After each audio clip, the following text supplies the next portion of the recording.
Hello friends, कैसे आप सब लोग and thanks for watching my channel. दोस्तों, वीडियो शुरू करने से पहले रिक्वेस्ट है कि चैनल को प्लीज़ सब्सक्राइब कर लीजिए और साथ ही में नोटिफिकेशन का बेल भी दबा दीजिए ताकि जब भी मैं कोई नया वीडियो अपलोड करूं वो आपको नोटिफाई हो जाए। इस वीडियो में हम दोस्तों जिस कंपनी की बात करेंगे वो हेल्थ केयर सेक्टर से रिलेटेड है, फार्मास्यूटिकल से, और स्मॉल कैप कंपनी है। आप माइक्रो स्मॉल भी बोल सकते हो क्योंकि 70 करोड़ का ही मार्केट कैप है।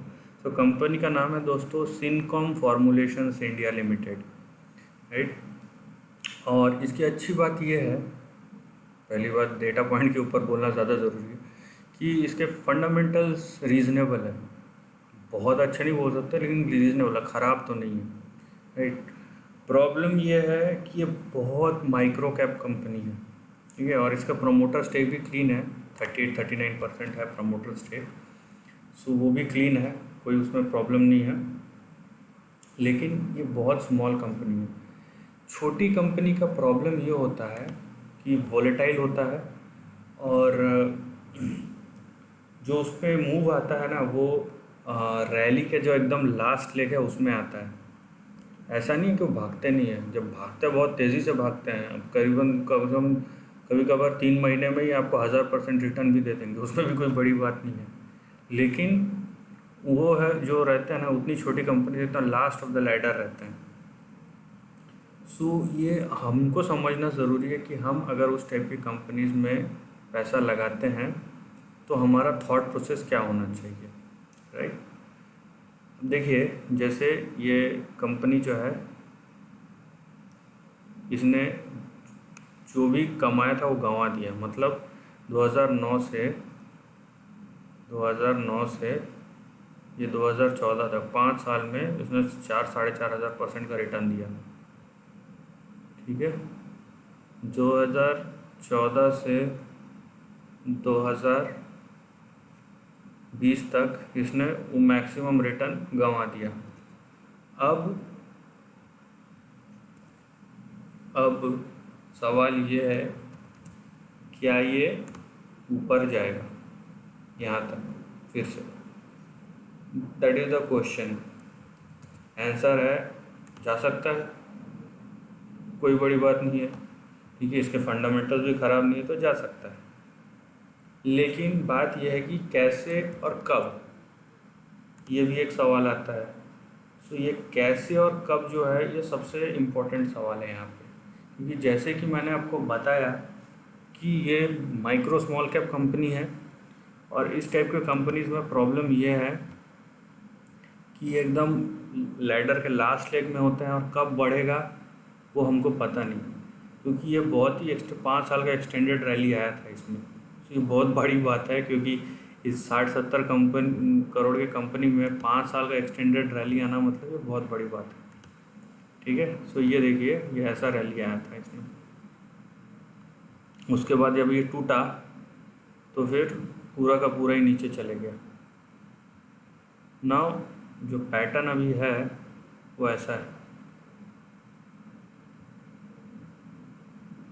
ठीक है। वो पैटर्न देखिए आप, इस तरीके का पैटर्न है।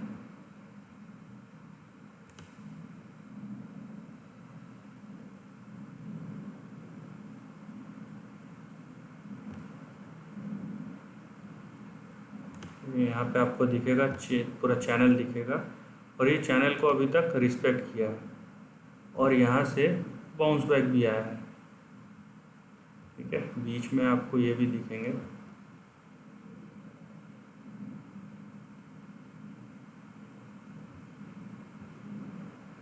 बीच में आपको ये भी दिखेगा और चैनल भी दिखेगा, बाउंस बैक भी दिखेगा ना। अगर आप सोच रहे हैं यहाँ तक जाएगा, पॉसिबिलिटी है, नो डाउट अबाउट इट, ठीक है। और फार्मा सेक्टर, और यहाँ से यहाँ पे 1300% का रिटर्न है, ठीक है। यहाँ से यहाँ पे इसलिए भी जा सकता है क्योंकि पूरा सेक्टर अभी पॉजिटिव है।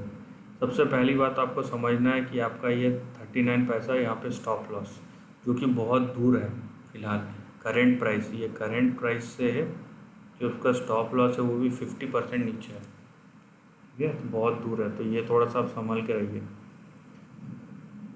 उसके बाद आपका जो इमीडिएट रेजिस्टेंस है वो यहाँ पे 1 रुपये 19 पैसा, ये लाइन है। उसके बाद आपका ये 2 रुपये, एक बार 2 रुपये पार किया तो आपको यहाँ पे फ्री हिट मिल जाता है सीधा 9-10 रुपये तक। तो कम से कम ये यहाँ से यहाँ तक 400-300% का है, और ये पार हो जाता है तो फिर इवेंचुअली ये 14 रुपीज़। सो क्योंकि 1 रुपये से 14 रुपये कोई बड़ी बात नहीं है, 1400% सीधा। लेकिन बात यह है कि सवाल जैसे फिर से रिपीट करता हूँ, प्रोबेबिलिटी है, हाँ है, फंडामेंटल रीजनेबल है, हाँ है, आपका सेक्टर में स्पीड है, अभी फार्मा सेक्टर में बिल्कुल है। ये 3 सवाल के जवाब हमको पॉजिटिव मिल रहे हैं। नाउ हमारा जो प्लान ऑफ एक्शन है वो किस तरीके से होना चाहिए, वो इंडिविजुअल डिसीजन है। जैसे कि मैंने बताया, ये सपोर्ट लेवल ये नहीं टूटना चाहिए, टूट गया तो फिर यहाँ पे 32 पैसे का आता है। लेकिन ये जैसे पिछले 5 साल में गया है, ये कब कितने टाइम फ्रेम में जाता है, कितने स्पीड से जाता है वो भी पता नहीं, या जाता भी है या नहीं भी जाता है, क्योंकि प्रोबेबिलिटी अगर है यहाँ तक जा सकता है तो नहीं जाने का भी प्रोबेबिलिटी है। सो ये एक बार टूट गया रेंज, ये जो रेंज है ये इसके ऊपर निकल के फिर सपोर्ट लेता है जब भी, सो वो एक कंफर्मेशन की तरह काम करेगा कि हाँ अब ये चीज़ जो है ये टूट गया है और अब ये शायद ऊपर जाने को तैयार है। So as a chart pattern और फंडामेंटल्स को अगर देखें तो पॉसिबिलिटी ज़रूर है, एक प्रोबेबल आपके पास आप बोल सकते हैं कि ये कंपनी एक अच्छी खासी प्रोबेबिलिटी लिए है कि ऊपर जाने का दमखम रखती है। लेकिन उसके लिए हमें सपोर्ट एंड रेजिस्टेंस बहुत ज़्यादा स्ट्रिक्टली फॉलो करना पड़ेगा। रीज़न बीइंग कि ये बहुत छोटी कंपनी है और छोटी कंपनीज़ का शेयर प्राइस बहुत वोलेटाइल रहता है, और अगर आप वोलेटिलिटी हैंडल नहीं कर सकते हैं तो आप ये प्रॉफिट में भी नुकसान कर जाएंगे। So that's the risk. लेकिन आपको ज़रूर इसको अंडर ऑब्जर्वेशन रखना चाहिए। So this is the end of the video दोस्तों। वीडियो पसंद आए तो लाइक और शेयर कीजिए, थॉट्स कमेंट सेक्शन में लिख के बताइए, और ऐसे नए कंटेंट के लिए चैनल को प्लीज़ सब्सक्राइब कीजिए। Lastly, take care of your family and friends.